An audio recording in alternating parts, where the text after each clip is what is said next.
بسم اللہ الرحمن الرحیم۔ حضرت عبداللہ بن عمر رضی اللہ تعالیٰ عنہ ایک مرتبہ بازار میں تشریف رکھتے تھے کہ جماعت کا وقت ہو گیا۔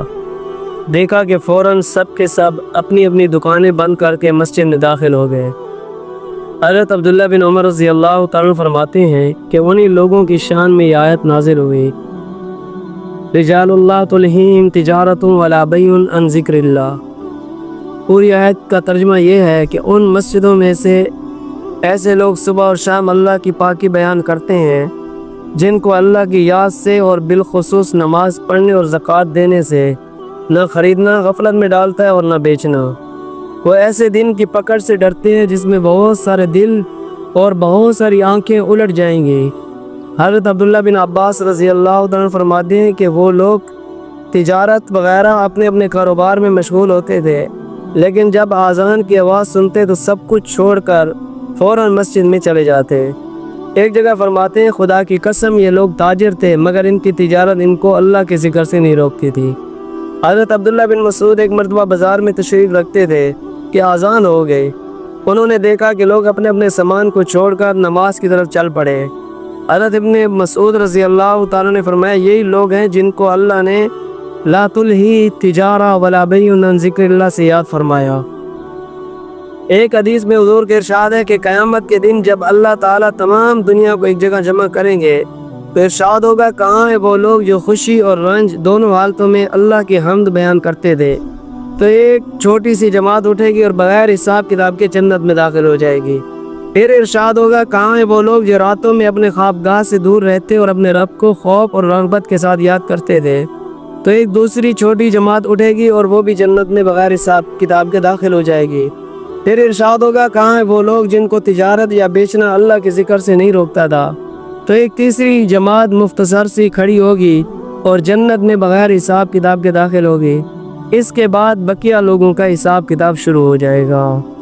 اللہ تعالی ہماری حفاظت فرمائے، اللہ ہمیں دین پہ چلنے کی توفیق عطا فرمائے۔ دیکھو میرے بھائی، صحابہ کرام نے بھی زندگی گزاری اور ان کی زندگی میں ترقیاں ہوتی تھیں اس لیے کہ ان کی زندگیوں میں دین تھا۔ ہماری زندگیوں میں بھی وہی کلمہ، وہی نماز، وہی اسباب، وہی خدا، وہی قرآن، سب کچھ ہے، لیکن ہماری زندگی میں زوال آ رہا ہے۔ وجہ کیا ہے؟ کہ ہماری زندگیوں میں دین نہیں ہے۔ آج حالات خراب ہو رہے ہیں۔ ہر بندے نے یہ کوشش کی ہے کہ یار ٹی وی چلا کے دیکھے تو صحیح حالات کیا چل رہے ہیں، پاکستان کے سیلاب کے کیا واقعات ہو رہے ہیں، کیا کچھ ہو رہا ہے۔ یہ سارے میرے تیرے جیسا ہر بندہ کوشش کر رہا ہے، لیکن کسی نے یہ نہیں تکلیف کی کہ یار یہ حالات آ رہے ہیں، مجھ پہ بھی آ سکتے ہیں، جاؤ مسجد میں اللہ سے جا کے توبہ کری، جا کے معافی مانگ لو، اللہ کے سامنے اپنے آپ کو پیش کر دو۔ اس کرنے کے لیے کوئی تیار نہیں۔ خدا کی قسم، جس قوم کے اندر رات کو تہجد میں اللہ کے سامنے رونے والے لوگ موجود ہوں گے، اللہ ان پر عذاب نہیں بھیجتے، ان کی وجہ سے اللہ عذاب نہیں بھیجتے۔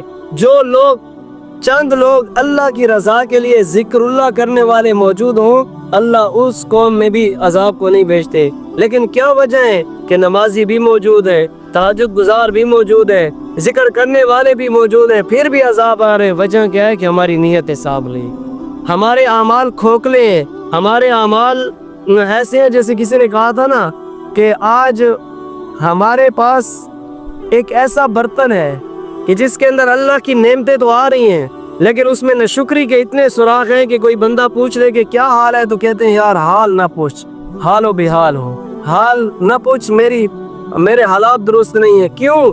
اس لیے کہ نعمتیں جتنی آ رہی ہیں لیکن جو ہمارے پاس جو برتن ہے اس کے اندر ناشکری کے سوراخ اتنے ہیں کہ وہ نعمتیں ہم سے سنبھالی نہیں جاتی، ہم پھر بھی اللہ کی ناشکری کے جملے بولتے ہیں۔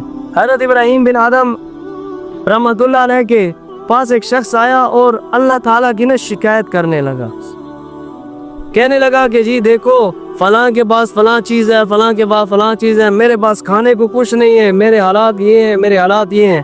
تو حضرت ابراہیم بن آدم رحمۃ اللہ علیہ نے فرمایا کہ اچھا ایسے کرتے ہیں، آپ مجھے اپنی آنکھیں دے دیں اور 20,000 درہم مجھ سے لے لو۔ آپ کو پیسے چاہیے نا، امیر ہونا ہے نا، آپ 20,000 درہم مجھ سے لے لو اور اپنی دونوں آنکھیں مجھے دے دو۔ کہا یہ کون دے سکتا ہے؟ کہا جائے اس طرح کرو